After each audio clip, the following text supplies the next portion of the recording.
So here I am, minding my own business, playing my video games, when some jabroni on YouTube challenges me to make a video. So what am I gonna do? Not answer the challenge? Hey Spelunkers, welcome back to the Manboy Cave. This is We got challenged. yeah. I already filmed the intro. I didn't tell you that, but I filmed the intro to it. Bogus. So yeah, this is the first time we've been called out. I don't even know if called out's the right word. Selected by or whatever. We've been chosen. Chosen by somebody else. It's a challenge that's going around. There's quite a few people, different video game YouTubers that have done this. Mm-hmm. But you're supposed to select 5 video games from your collection that are under $10 that are fun to play. Because obviously, you could just pick out any shovelware you wanted. You could pick out that earn $10, but that's not fun. Yeah. But this was actually kind of a challenge. We looked around for a while, only because a long time. We've started thinking about making this since the beginning of June. But just even the time we actually spent trying to find games that were under $10.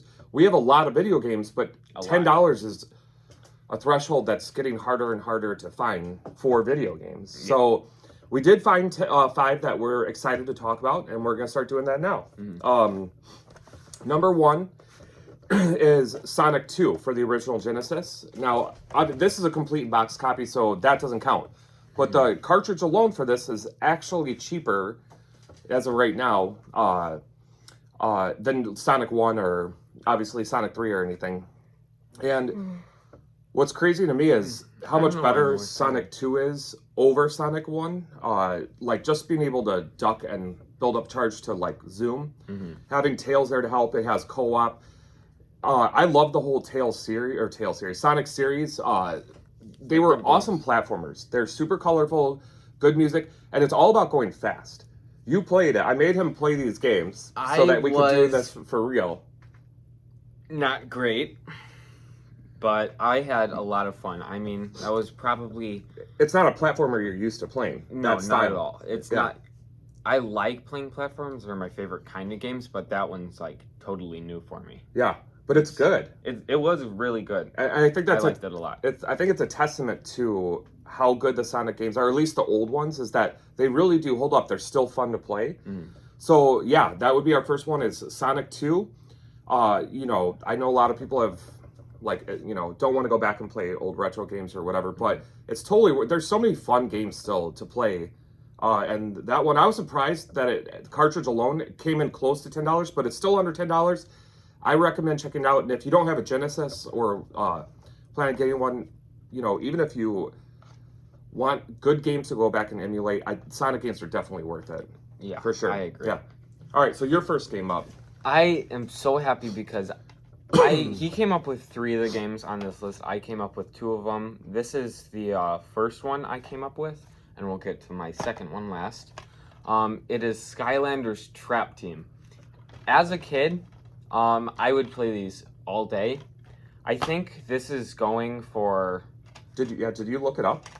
Yeah, I think this is about $6 complete, but I bet with a disc it's only like $2. Most of the Skylanders games are cheap. Like the older ones are cheap now, right? Nobody. So did you pick out this Trap Team specifically? Because aren't there I know there's like a bunch of different I did Skylanders pick this games. one out specifically. Oh, you did? Okay. When I went back to play this, I was surprised just because as a kid I thought they were a lot better than they were. I still had a lot of fun playing it. It's just I think nostalgia kind of carried it. That happens a lot. Yeah. With games. But yeah. You also were playing those when you were real little. Yeah, when I was like 6 or 7 and stuff. We didn't, and I've never played Skylanders, but we used to play Disney Infinity a lot. And that was also I had a lot of fun with those. Mm-hmm. But you liked Skylanders more than Infinity? I did, just because they were all kind of new characters that I didn't know about. Oh, like original ideas. Yeah, I always prefer that too. Story a little more. I forgot the main guy's name, the bald guy, but I always had tons of fun fighting him and his goons. I was gonna say, he looks like the games. The bad guy. Okay. I still have all my figures from when I was a kid. I still cherish them deeply. Yeah. I really do think that this is a fun game. Maybe I don't know if it is worth picking up nowadays, just because I think some of the figures can be kind of expensive. But I mean, if you find it laying around for cheap, then I recommend picking it up. Yeah, I think that's one of the downfalls about the Toys to Life games. It's just because they're like so many bits and pieces that it's kind of hard to. Yeah, and to put it together nowadays, that's why I think they never do as well as they want. But I always thought they were fun. I like the Disney Infinity ones, but I just never played those. I don't think I think you only asked me for help like once or twice when you were real little. Yeah, and I like to figure something out or how to get past a wall or something. I can't. It was so long ago, I don't even really remember. Anyways, number 3, guys. I own 3 PlayStation 2s, and none of them work. So I wasn't able to capture any game footages, but we do apologize. I think this is my favorite sports game of all time. I was trying to think if there's another sports game I like more. I don't think there is. I think this is the pinnacle for me. Really? But it's Hot Shots Golf 4. And man, this is like old school. You have to get good to unlock the stuff you want. Because there's better and better characters, like with stats that can hit the ball further or better control. And then on top, but you had to like beat them in a competition to unlock them. And then you had to do a bunch of other stuff. I can't remember, it's been so long, but to unlock all their outfits, you actually got different outfits for all the golfers and different clubs too that you could unlock. All kinds of unlockables, but it was all done in game. And it kind of is like that bombastic, over the top, like, you know, like, oh, it's goofy, and there's a lot of animations for a guy running up to the ball, all that kind of stuff. But the gameplay itself was super solid, and it was competitive. It was also 2 players, so this is what I had back in like college. We played a lot of this, so you know, we'd sit around and you know, have competitions. And man, I just always loved this game so much. It was super fun. It's probably better I wasn't able to play it, because I would have got sucked in and wanted to do everything from the beginning again. But you can't go wrong with the Hot Shot series. I like these more than Mario Golf games by far, not even close. I've never played that one, but I have a lot of fun with Mario Golf. I think those are fun games. Yeah, and this is, I'm telling you, this is better. I promise it's better. I mean, this is the best golf game. I'd be willing to try it. If you don't like arcadey, like not serious golf, it's not like PGA or Tiger Woods or anything. I find those kind of boring, but this is awesome. You guys gotta play this one. That's my favorite for sure. And it once again under $10, which you know, it's like one of those PS2 titles that is you can always find. If you don't have it and you have a PS2, it's totally worth picking up. All right, go ahead. So next up is Captain Skyhawk for the NES. I did play this one. He made me play it. I had a lot of fun playing this one. It was very good. I was not very good at it, but not at all. No, it was really sad watching me play. But I had so much fun. It's definitely a game that I would pick up again and just try to get as far as I can. Yeah, that's the whole point of them. They're short and sweet. You just jump right in and play. So the gimmick to Captain Skyhawk is it's a shmup, but it's not like a horizontal or a vertical shooter. It's like almost like a isometric shooter. So you're just in a like, I don't even know, is it an F-15 or 16 or something? It's some sort of military. But there's actual terrain. There's walls or mountains on either side, and sometimes there's peaks that come up in the middle. So not only are there enemies on the field that you're continuing with that are shooting bullets, and it's not a bullet storm or a bullet hell shooter at all.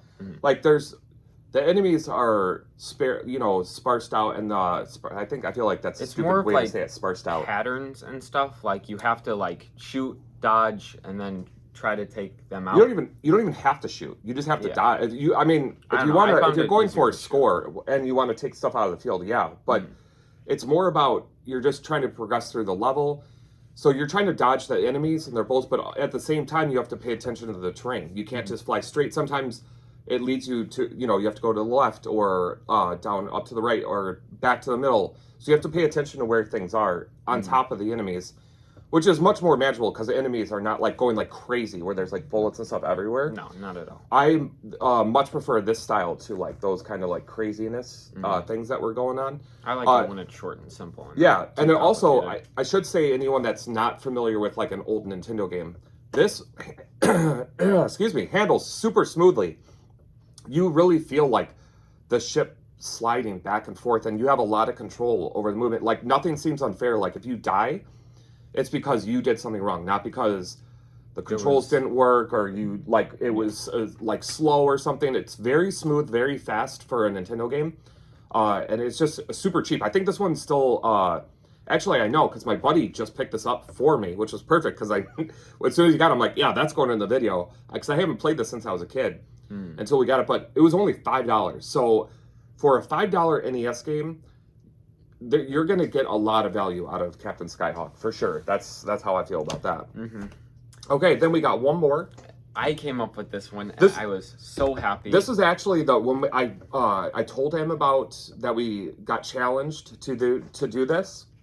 I came up with it in the first 30 seconds. Yeah, I said, so start thinking of games that would be under $10 that we could talk about. He said, this is the first one. Go ahead. Duck Game. The Duck Game. The Duck Game. Sorry.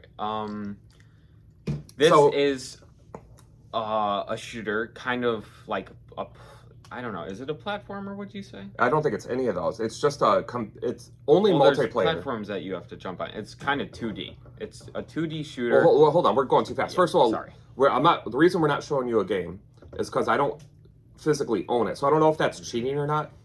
It's a digital download. And it's also, when I checked the prices, because he said this game first, it was like $15 on the eShop. But when I bought it, it was like $3 or something like that. It was so like 90% off. It goes on sale all the time. So after we talk about this game and you're interested and you go on the eShop, if it's more, just wait, because it goes on sale. And this is one of the few games that I would recommend if you don't get it physically, because I checked out the physical copies on eBay. Really expensive. They're like $80 plus. It's so stupid. The game's awesome, but I remember when they sold it retail at Best Buy, it was like $30. I don't know why I didn't get it. I wish I would have bought it. Yeah. I'm an idiot. But now they're like 80, so just get it digitally. This one's totally just worth having digitally. But anyways, it's only multiplayer, and it's very old school, like 8-bit graphics. And you guys play duck. Everyone's a duck, up to 4 players. There's like stages. They're not levels. Because the screen, whatever the screen is the stage. It doesn't scroll either way or go up and down. That's just what it is. And they're all very different. It's like a competition. You want to be the last duck standing. Yeah. So there's weapons. Your goal is to kill all the other ducks, or to have them kill each other. And then in the end of the game, whoever has the most amount of, I guess, wins for the stages. Wins for the stages, wins it all. Yeah. But another thing I like is you can customize yourself. So I wear...